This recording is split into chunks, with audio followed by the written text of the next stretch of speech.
video, I'm going to discuss about the books that you can follow for the subject PT in Neurology and Neurosurgery.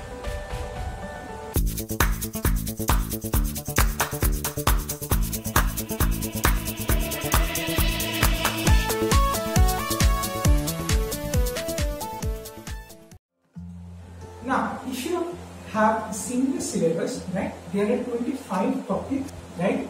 So, what I'm going to do in this video, first I'm going to tell you about the basic books that you need to follow, and then I'm going to discuss about the topics and what books contains the topic, more elaborately, right? So, the first book that I have followed, this is this book, right?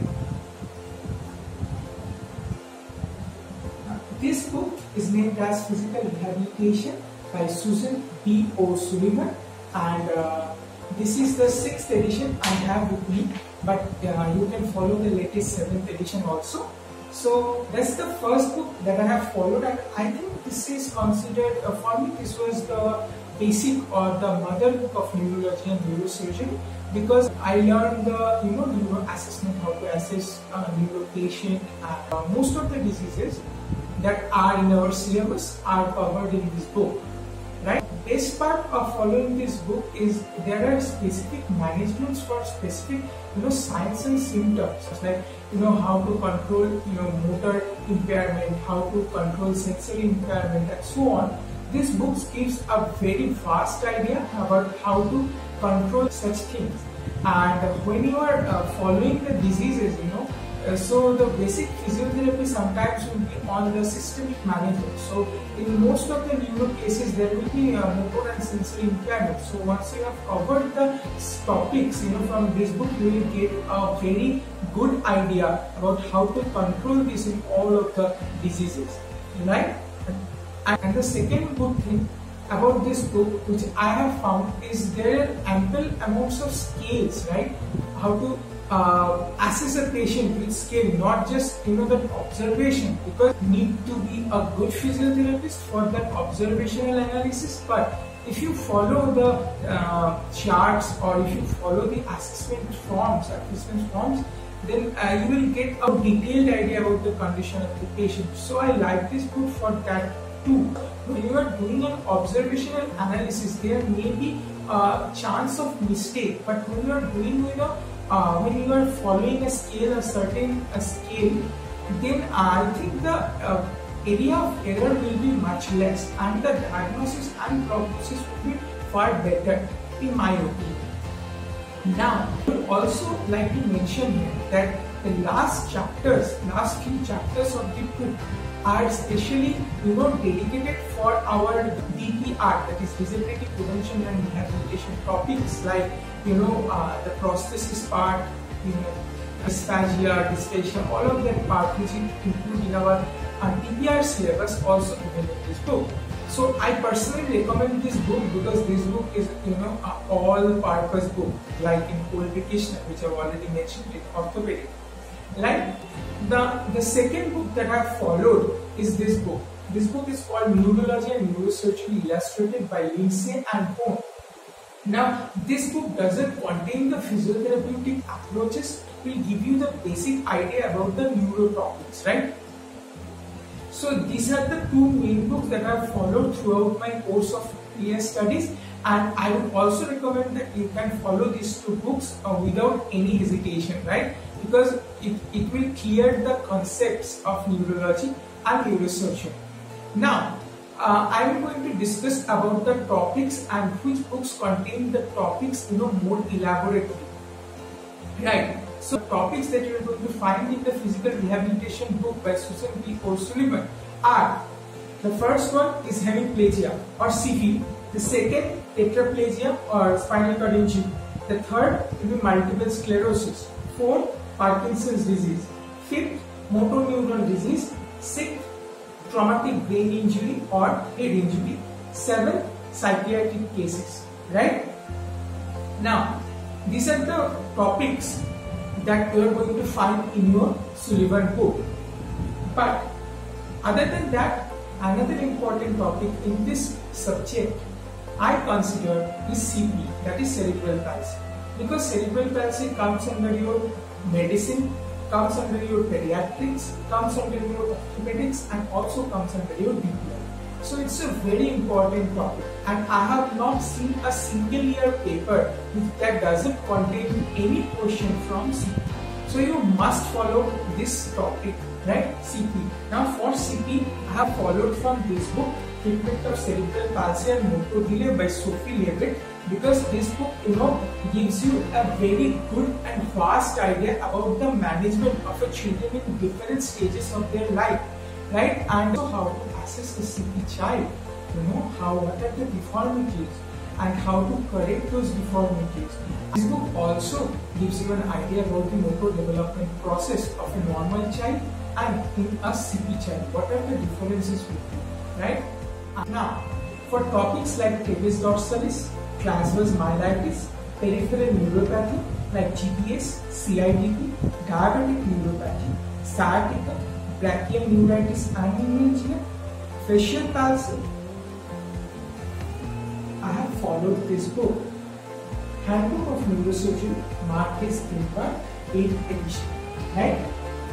Now, these books might look a huge book to you, but trust me, when you are going to follow only these topics that I have mentioned, these topics are given in this book in a very short, fun, detailed manner with bullet mark, right? And also there are pictures that you can follow. And now for polio and peripheral nerve injury, you can follow this book, Physiotherapy in Neurocondition, Gladys and Williams. This book is also a multi-purpose book. You can use it with ortho for peripheral nerve injury, endo for peripheral nerve injury, and all the other topics in the syllabus. I personally did not follow that much from this book, but yes, the language is very easy and very easy. If you want to follow this book, then go ahead. This book is also very good book, right? For peripheral nerve injury, another book I have also mentioned in my orthopedics video, that this book, Peripheral Nerve Injury by Stephen J. Carr. Now, the other topics that have left. For topic like SCD or subacute combined degeneration of spinal cord, you can follow the Neurology and Neurosurgery book by Lindsay and Cohn.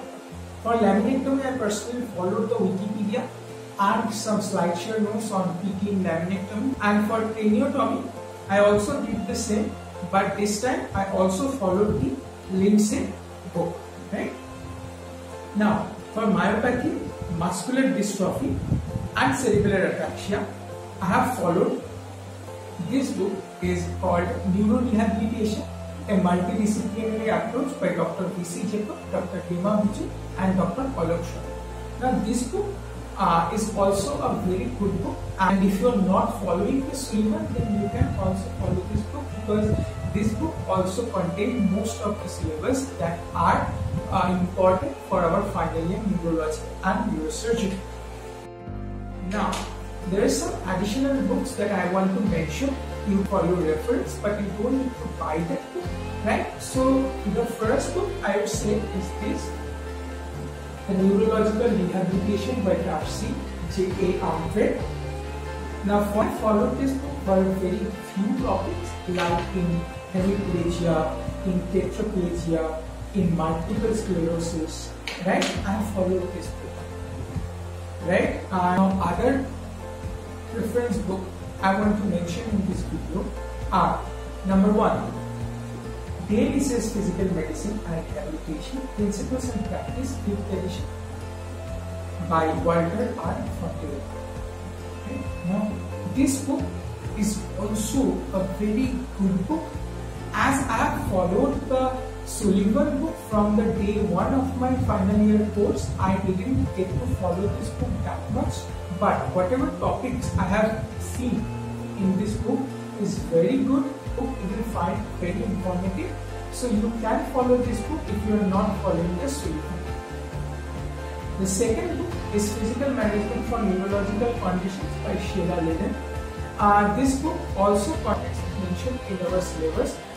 I took some notes of hemiplegia and multiple sclerosis and spinal cord injury from this book, but other than that there are other topics that you can follow too. The third book is Physical Management for Neurological Condition by Maria Stokes. This book is quite similar from the previous book, and you can follow this book if you want. Now, for spinal cord injury, if you want to know in more details about the spinal cord conditions other than spinal cord injury, like spinal canal stenosis and all these spinal pathologies, if you want to know in details and how to rehabilitate those patients, you can follow this book, Rehabilitate by Craig Levinson. Now I have the PDF of the book for second edition. Now the current edition is the third edition, and you can follow this book because there are many things added for the third edition. Now the final book I am going to mention for reference is the Spinal Cord Medicine by Stephen Kirschblum. I have followed this book for two main reasons. First, to understand the pathophysiology and clinical features of the spinal cord injury, and the second one is the neurogenic bladder. You will find the topic neurogenic bladder both in Sullivan and in Darcy Umphred book, but I found the topic in more details in this book, and it was also helpful to study from this book as there were ample amount of pictures given to understand the topic.